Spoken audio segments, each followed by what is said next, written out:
नमस्कार, मैं सुनील कुमार। स्वागत आप सभी का अपने यूट्यूब चैनल अभिप्रेरणा ई क्लासेज में। दोस्तों, अब अपन बात करते हैं जो 24 तारीख को जो रीट पात्रता परीक्षा हुई है उसका जो 4th शिफ्ट है उसके आंसर की उसमें अपन बात करेंगे मनोविज्ञान की। सबसे पहले उसके जो आंसर उनकी, तो इससे पहले मैंने जो फर्स्ट शिफ्ट, सेकंड शिफ्ट और थर्ड शिफ्ट उसके आंसर की डाल दी है। उम्मीद करता हूँ आपको उनमें अच्छे नंबर मिले होंगे या आपको वो आंसर की पसंद आई होगी। तो चलिए अपन शुरुआत करते हैं। उससे पहले अगर जो भी चैनल पे नए, चैनल को प्लीज़ अब ज़रूर सब्सक्राइब कर लें। देखिए, अपन बात करते हैं सबसे पहले इसमें मनोविज्ञान के प्रश्नों की बात करें तो अगर तीनों ही लेवल की बात करें तो मैं समझता हूँ कि तीनों ही लेवल थे जो पेपर के अच्छे लेवल थे। चाहे चारों पेपर की बात करें तो हालांकि फर्स्ट पेपर जो L1 का था वो थोड़ा सा इजी अपन मान सकते हैं। बाकी अगर सेकंड, थर्ड और फोर्थ शिफ्ट की बात करें तो चारों पेपरों का जो लेवल है, तीनों पेपरों का लेवल काफ़ी अच्छा लेवल था। हो सकता है, देखिए ये चीज़ होती है, कुछ क्वेश्चन इजी लगते हैं लेकिन ये इजी अपन कहने से नहीं होता। बड़ी बात होती है कि एग्ज़ाम हॉल में बैठकर आप उनको किस तरीके से हैंडल करते हैं, ये चीज़ ज़्यादा मायने रखती है। तो चलिए शुरुआत करते हैं। इसमें पहला क्वेश्चन देखिए, आप जो फाइनल आंसर की उसके अकॉर्डिंग आपको आंसर मिलेंगे। निश्चित रूप से आप आश्वस्त रहिए। हो सकता है एक मुश्किल से एक आधा क्वेश्चन ऐसा हो जिसमें चेंज हो जाए, बाकी आपको सभी जो क्वेश्चन है वो एग्जैक्ट आपको जो इसकी के अकॉर्डिंग मिलेंगे। तो पहला क्वेश्चन आपके सामने, निम्नलिखित में से सीखने की प्रक्रिया में शामिल है। तो देखिए, सीखने की प्रक्रिया में क्या क्या शामिल है आपके सामने। ऑप्शन है शारीरिक, बी मनोवैज्ञानिक, सी पर्यावरणीय और डी उपरोक्त सभी। तो यहाँ पे आप देखिए, स्पष्ट तो यहाँ पे नहीं कर रहा है कि प्रभावित करने वाले कारकों की बात की गई है, ये सीखने की प्रक्रिया में शामिल है। अगर यहाँ पे मानसिक प्रक्रिया देखें तो भी वो यहाँ पे ये सही हो रहा है, लेकिन यहाँ पे अपन जो ज़्यादा बेटर ऑप्शन रहेगा वो रहेगा डी उपरोक्त सभी। क्वेश्चन नंबर 2 देखिए, आपको जो क्वेश्चन नंबर 2 है वो निकटतम वातावरण जिसमें व्यक्ति रहता है। ये आपको पता है कि यूरी ब्रॉनफेन ब्रेनर की जो थ्योरी है उसमें से ये प्रश्न बना हुआ है। और जो पारिस्थितिक तंत्र है ब्रॉनफेन ब्रेनर का, उसमें जो पहला चरण है या पहला प्रकार है वो है माइक्रो सिस्टम, जिसमें व्यक्ति स्वयं रहता है। तो यहाँ पे आपको देखना है जो माइक्रो सिस्टम है, ए ऑप्शन यहाँ पे है, जिसको अपन क्या कहेंगे, सूक्ष्म प्रणाली। तो इसका राइट आंसर क्या हो जाएगा यहाँ पे ए। आपके अलावा भी इसमें ऑप्शन दे रखे हैं, मिजो सिस्टम, सी है एक्सो सिस्टम और डी है कालक्रम। तो माइक्रो सिस्टम वो जो जिसमें व्यक्ति स्वयं, उसका वो निकटतम परिवेश है जिसमें व्यक्ति स्वयं रहता है, तो वो क्या हो जाएगा, माइक्रो सिस्टम या सूक्ष्म प्रणाली। क्वेश्चन नंबर 3 देखिए आप। क्वेश्चन नंबर 3 है यहाँ पे, निम्नलिखित में से किसने बहुबुद्धि का सिद्धांत प्रस्तावित किया। काफ़ी इजी क्वेश्चन है। आपके सामने ऑप्शन है गार्डनर, बी फ्राइड, सी बिने और डी है थ्रस्टन। तो गार्डनर जो है, इसके आंसर के अकॉर्डिंग आपके कितने नंबर बनते हैं जरूर कमेंट बॉक्स में कमेंट जरूर करें। तो गार्डनर ने बहुबुद्धि का सिद्धांत प्रस्तावित किया है। तो क्वेश्चन नंबर 4 आगे नेक्स्ट देखिए, RT 2009 के अनुसार निम्नलिखित किस प्रमाण पत्र के बिना कोई विद्यालय स्थापित नहीं किया जाएगा। तो निश्चित रूप से आपको एक द्वंद्व की स्थिति जरूर हुई होगी। और बहुत से स्टूडेंट क्या होते हैं कि जिनको साधारण ऑप्शन दिखता है उस पर वो यकीन नहीं करते। अक्सर ये एग्ज़ाम में एक ऐसी स्थिति होती है कि वो उनको जो साधारण आंसर दिख रहा है उस पर वो टिक नहीं करेंगे, बल्कि थोड़ा सा जटिल शब्द देखेंगे। तो इसी वजह से हो सकता है कई स्टूडेंट्स ने इसमें गलती की हो। तो आपके सामने ऑप्शन है प्रशंसा, बी है मान्यता, सी है नियम एवं शर्तें और डी है प्राधिकार। तो दोस्तों इसका राइट आंसर हो जाएगा बी, मान्यता प्रमाण पत्र के बिना कोई भी विद्यालय स्थापित नहीं किया जाएगा। RT की जो धाराएं दे रखी उसमें स्पष्ट रूप से मान्यता का नाम लिख रहेगा, प्राधिकार का वहाँ कोई नाम नहीं है।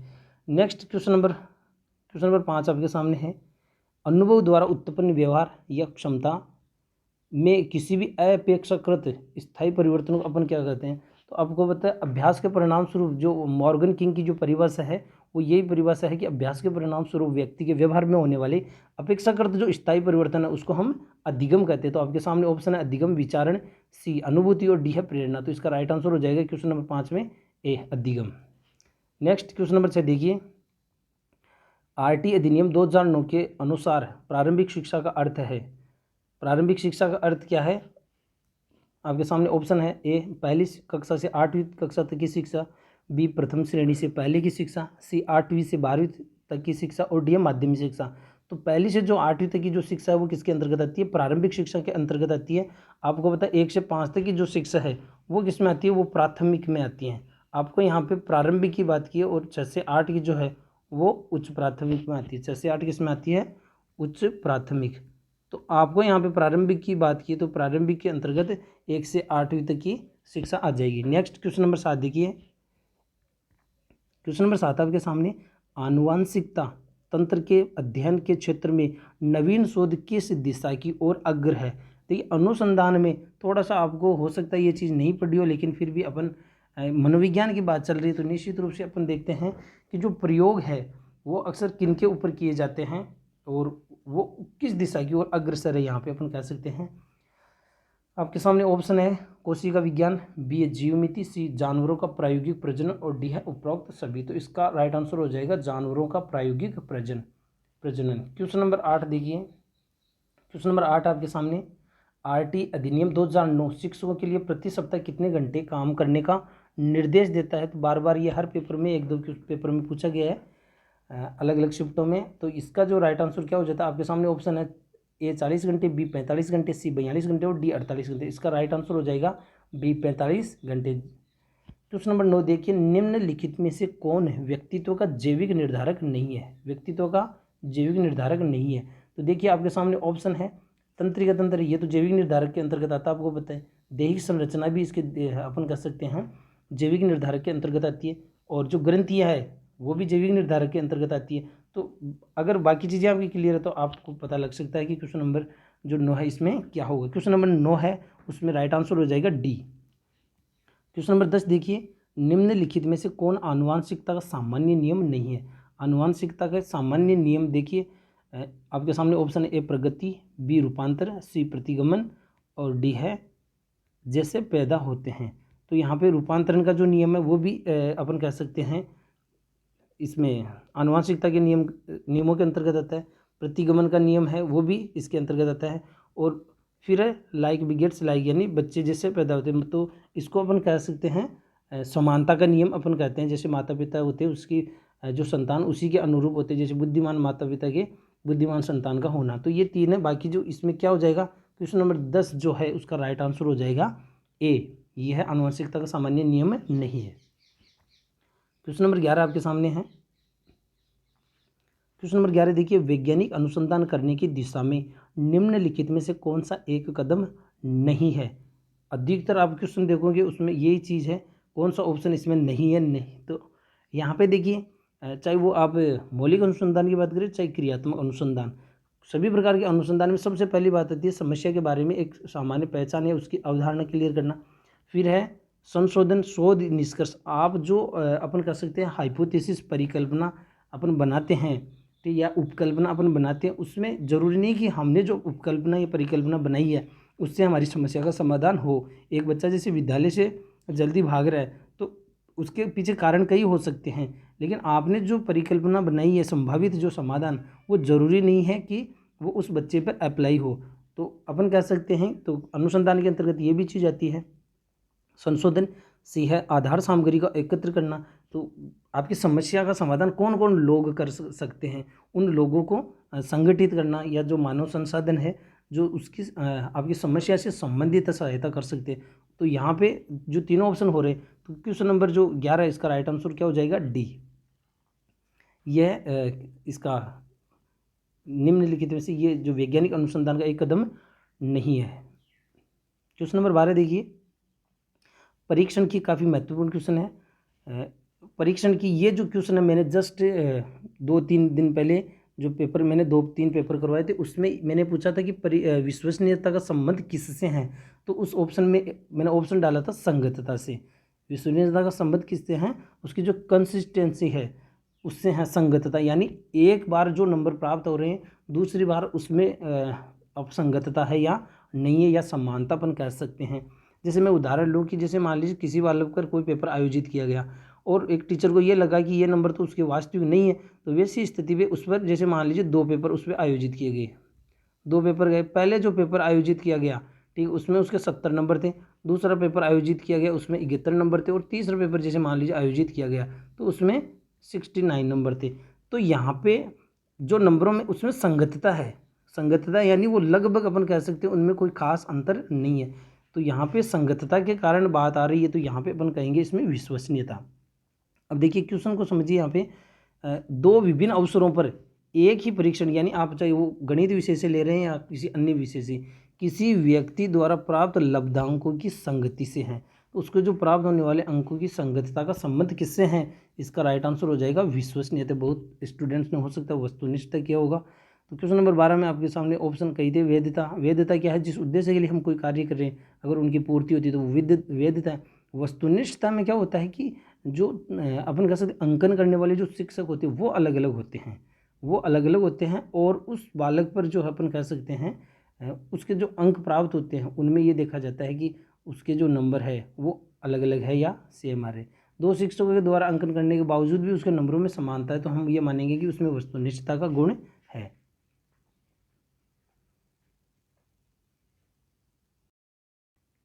तो अब इसमें जो आगे देखिए क्वेश्चन नंबर 13 आपके सामने है। क्वेश्चन नंबर 13 है यहाँ पे, बच्चों को मुफ्त और अनिवार्य शिक्षा का अधिकार किस अधिनियम के अंतर्गत आता है। तो अपन सबको पता है कि इसमें क्या हो जाएगा, आरटी एक्ट जो 2009 है वो अनिवार्य शिक्षा के अधिकार अधिनियम के अंतर्गत आता है। क्वेश्चन नंबर 14 देखिए, शिक्षक को मानसिक रूप से विक्षिप्त लोगों को निर्देश देते समय, मानसिक रूप से विक्षिप्त लोगों को निर्देश देते समय यह ध्यान रखना चाहिए कि वे, अब आपको सबसे पहली बात तो ये है कि इसमें आपको ये पता होना जरूरी है कि मानसिक रूप से जो विक्षिप्त बालक होते हैं वो उनका आईक्यू लेवल कितना होता है। इनको अपन क्या कह सकते हैं, बौद्धिक अशक्तता भी कह सकते हैं, बौद्धिक रूप से अशक्त बालक भी अपन कह सकते हैं। और इनका जो बात करते हैं आईक्यू लेवल की बात करें, जब तक आपको ये पता नहीं होगा कि इसका आईक्यू लेवल इन बच्चों का कितना होता है तब तक आप क्वेश्चन को सही नहीं कर पाओगे। जब आपको ये पता हो जाएगा कि जो मानसिक रूप से विक्षिप्त जो बालक होते हैं उनका आईक्यू लेवल होता है 70 से कम, तो ये आपने हो सकता है कईयों ने नई बात सीखी हो। तो मानसिक रूप से जो अशक्त बालक होते हैं उनको भी फिर 3 कैटेगरी में बांटा गया, 70 से नीचे भी उनको कितनी कैटेगरी में बांटा गया है, 3 कैटेगरी में बांटा गया है। एक तो वह कैटेगरी है जो कितने हैं 55 से 70 के बीच की है, एक कैटेगरी है जो अपन कह सकते हैं इसमें लगभग 35 से 40, ठीक है, तो अपन कह सकते हैं 35 से 40 की कैटेगरी के अंतर्गत भी आ जाते हैं, ठीक है। और एक कैटेगरी वह है जो लगभग 20 से 25 या अपन कह सकते हैं जो अधिकतम 35 से 40 तक है। तो यहाँ पे इस इतनी सी बात से संबंधित आपको पता हो कि 2 क्वेश्चन इसमें से बन गए हैं।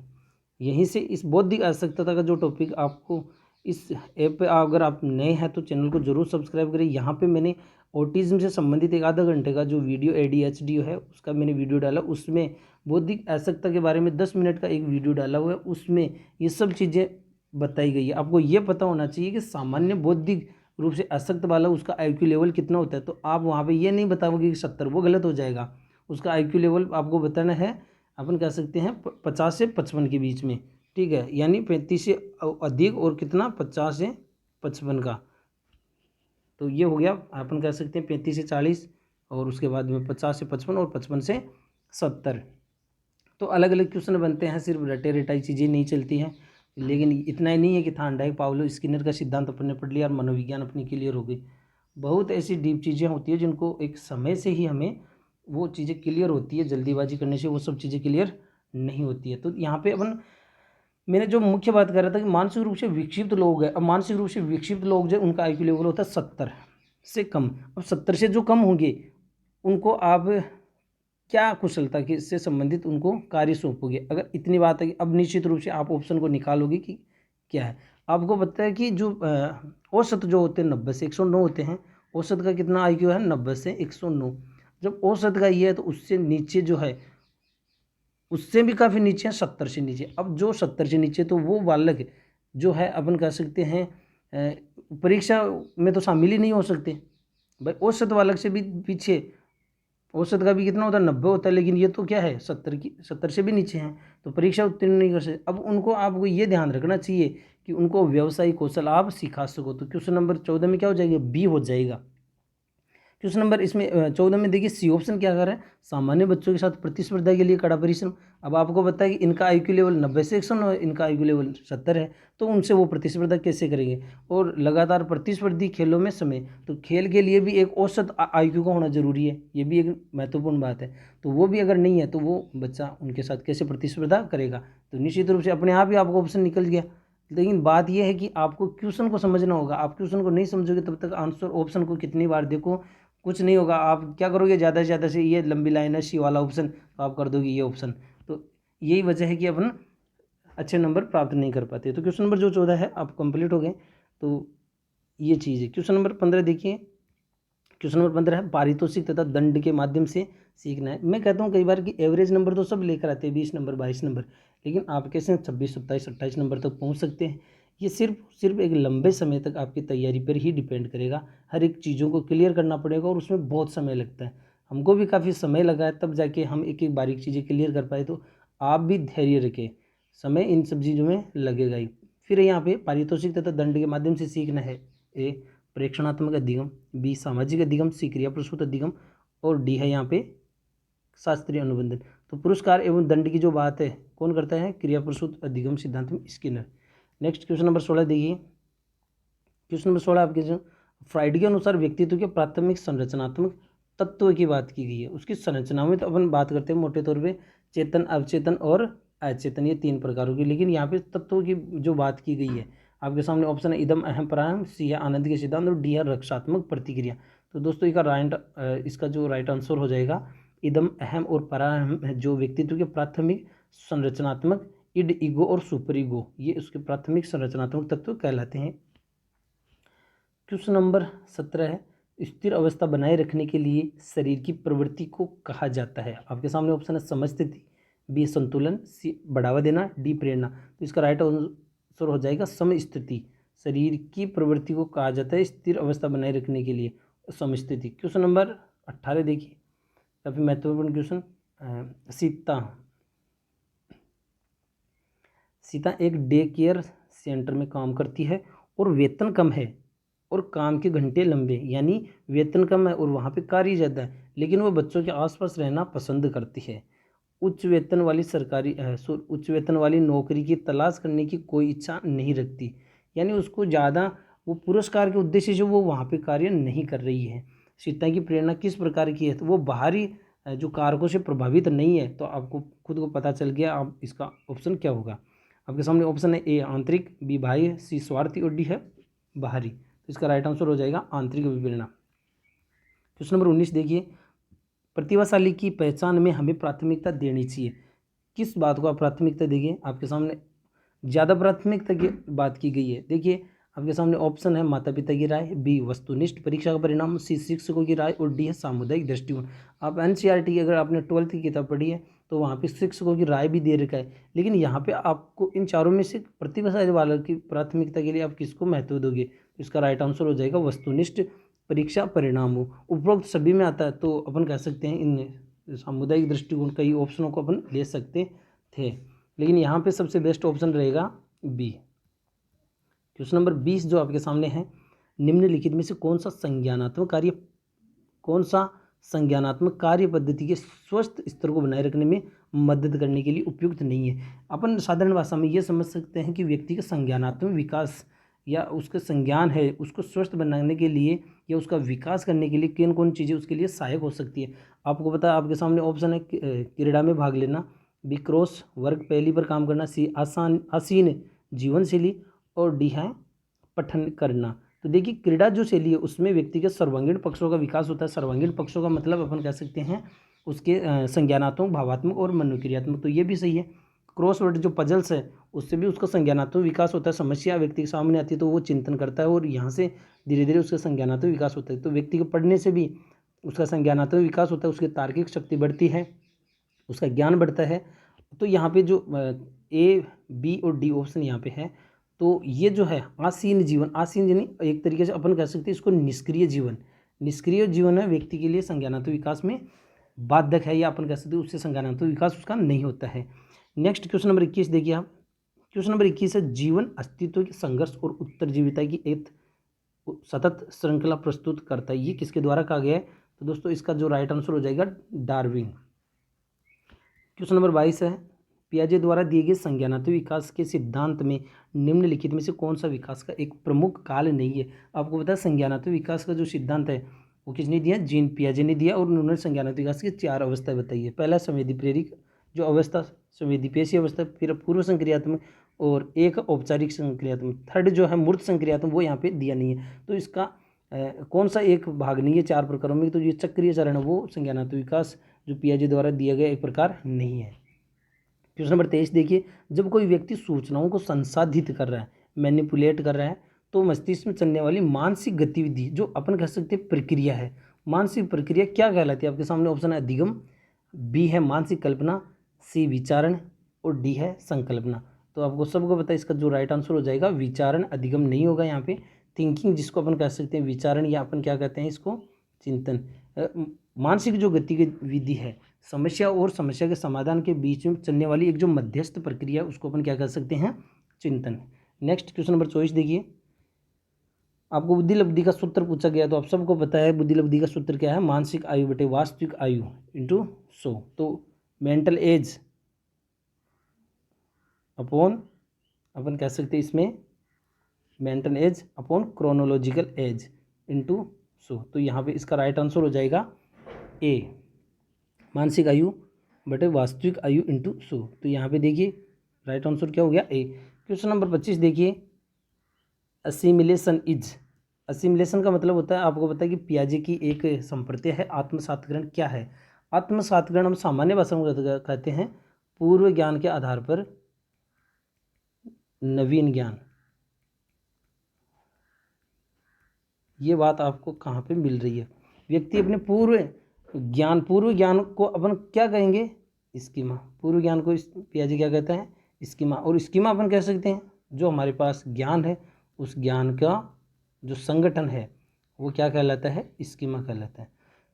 जो हमारे पास ज्ञान है उस ज्ञान का जो संगठन है वो क्या कहलाता है स्कीमा कहलाता है। तो यहाँ पे देखिए आपके सामने ऑप्शन है ए, वर्तमान स्कीमा का प्रयोग बाह्य जगत के विश्लेषण के लिए, बी, बेहतर में बदलने की प्रक्रिया, सी, आंतरिक दुनिया के अनुकूलन होना, और डी, इनमें से कोई भी नहीं।